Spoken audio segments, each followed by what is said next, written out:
First of all, I extend my thanks to European Union for the support that you have extended not only now, throughout in the history. Our relations with all the European countries goes back to over several centuries. Thereafter, since the inception of your union, from the beginning that we had a very cordial relationship, and our country had been benefited immensely due to our close relationship. Not only for this project, that even previously you have supported many projects in the judicial sector. The administration of justice is indispensable for the sustenance of the democracy and the rule of law. We are following the system that we have learned from British during the colonial period. We have got a mixed legal system, unlike in any other country. I think ours is the country which has so many personal laws, though the country is very small. Our common law is the Roman Dutch law in the civil law. In addition to that, we have Canadian law for the people domiciled in the Canadian provinces. We have Tesavalame laws for those who are living in the northern and eastern province. We have got Muslim law for the devotees of Islam religion. In addition to that, the rest of the laws that we follow the same as in the United Kingdom, the constitutional law, administrative law, law of writs and many other branches, contracts. Our legal system is an adversarial system which has created many unresolved issues. This subject has been evolved during last 2 millennia, commencing from Rome, Greece, civilization. In our system, one party win, the other party lose. That is why that there are a lot of criticism about this adversarial legal system. Therefore, most of the countries, they are exploring the possibilities to understand and to identify alternatives. There are many alternatives that had been recognized, like arbitration, mediation. In fact, as far back in 1950s, we had a law that is called Conciliation Board, and that was failed. Therefore, that was repealed with the Administrative Justice Law enacted in 1973. Later on, we realized the importance of this subject. In 1988, we reintroduced the Mediation Board law. At the beginning, it was not very much successful, but with the realization of the value of this, the people resorted to go before the Mediations Board.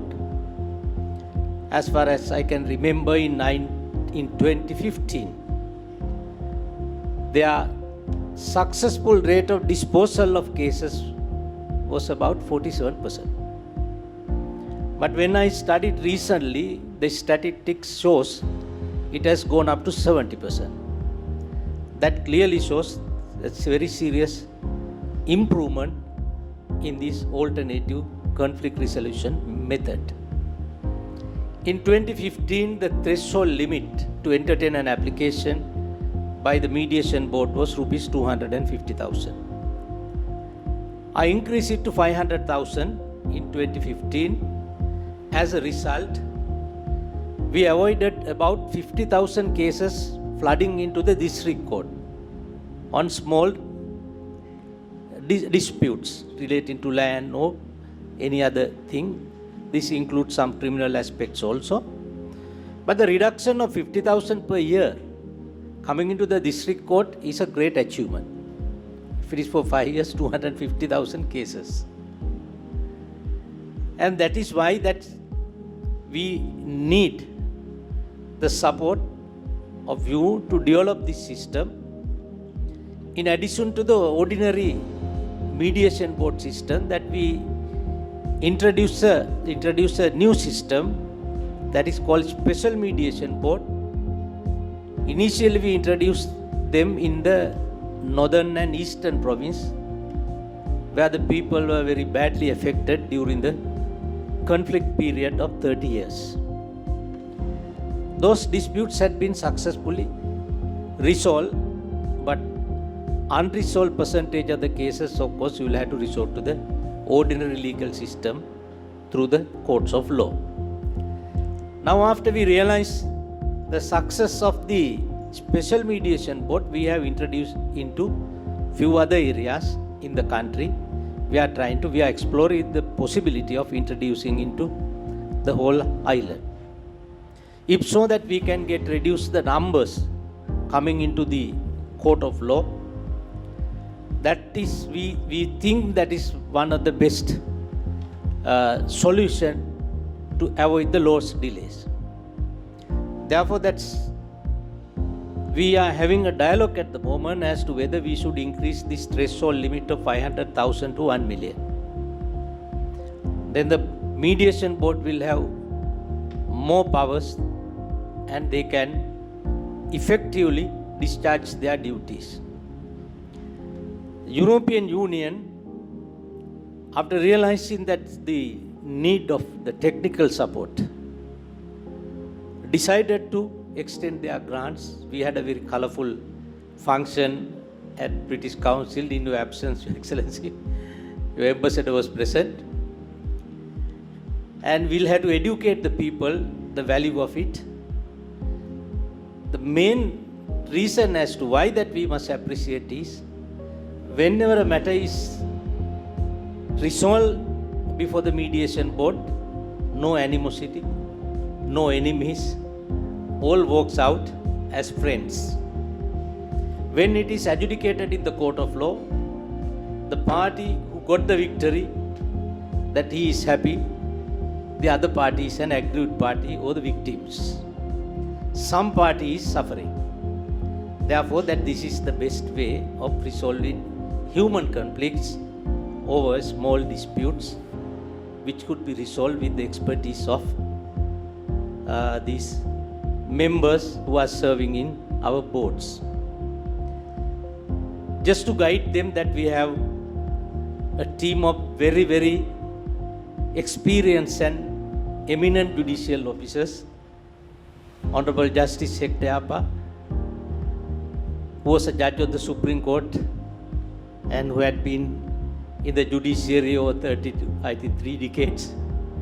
Honorable Justice Nimal Disanayak, Honorable Justice Chandradasa Nanayakar, all are well experienced judges. They know how to approach on human problems. I have appeared, I think, over 1,000 odd cases before all the 3 judges when I was in the practice. I know their ability, I know their capacity.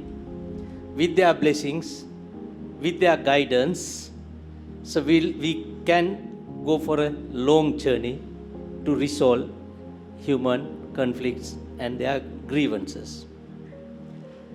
That today is an era where the technology has already surpassed us.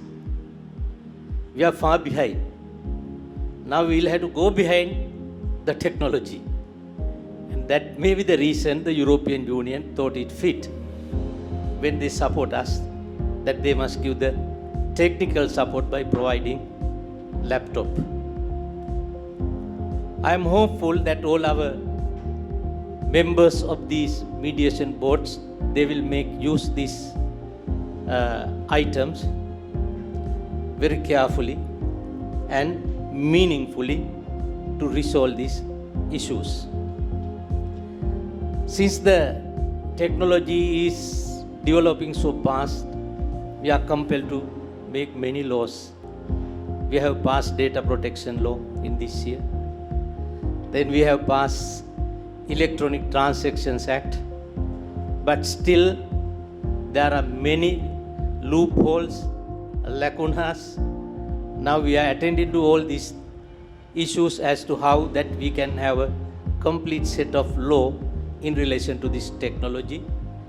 Not only in our country, all the countries, that they also find solution. They enact laws, but still in few months or few years later, you feel that is not sufficient.